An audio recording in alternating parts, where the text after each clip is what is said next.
Sir कहीं ना कहीं ये चीजें कर्मों से लिंक नहीं होती हैं। अब इंसान के, मैं आपको एक एग्जांपल जी देता हूँ। अब मैं हूँ, मेरा कर्म इतना है कि मुझे ऑफिस आना है, एडिटिंग करनी है, पॉडकास्ट करना है, फिर एडिटिंग करनी है और घर जाना है। ठीक है। मैंने अपने आप को, मेरे कर्म ऐसे हैं कि मैंने अपने आप को एक उसमें बांध रखा है, लिमिट में, कि मैं इससे ज्यादा या इससे ऊपर नहीं कर सकता हूँ, या अभी मैं आगे का नहीं सोच रहा हूँ। सो इससे कहीं ना कहीं ये होगा कि मेरी तरक्की रुकेगी, मुझे बाहर जाना है, क्योंकि ख्वाहिशें तो सभी के दिमाग में होती है।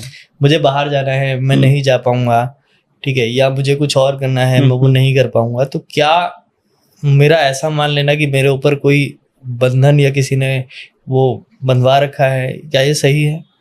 देखिए, इसके अंदर दो चीजें होती हैं जी। पहली चीज तो ये, एक तो होता है जन्म के समय से, वो तो क्या ग्रह नक्षत्र की चालें होती हैं, उस हिसाब से क्या वो दोष हो जाता है। एक होता है किसी के करने से, वो जन्म के समय से ना होके आपके जन्म के बाद के समय से वो कभी भी हो सकती है।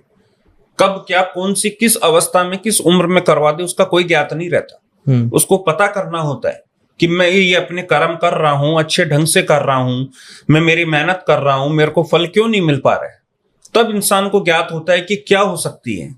फिर वो चीज चेक करने पे, देखने पे पता लगता है, क्योंकि हमारे पास किसी भी इंसान की डेट ऑफ बर्थ अगर आ जाती है तो हम उसकी पूरी कुंडली का विश्लेषण कर देते हैं कि इसके ऊपर किसी का किया कराया है, कोई प्रेतवादा का असर है, कोई ऊपरी छाया का असर है, या फिर ये जन्म के समय से इसका जो भाग्य है वो बंधा हुआ है।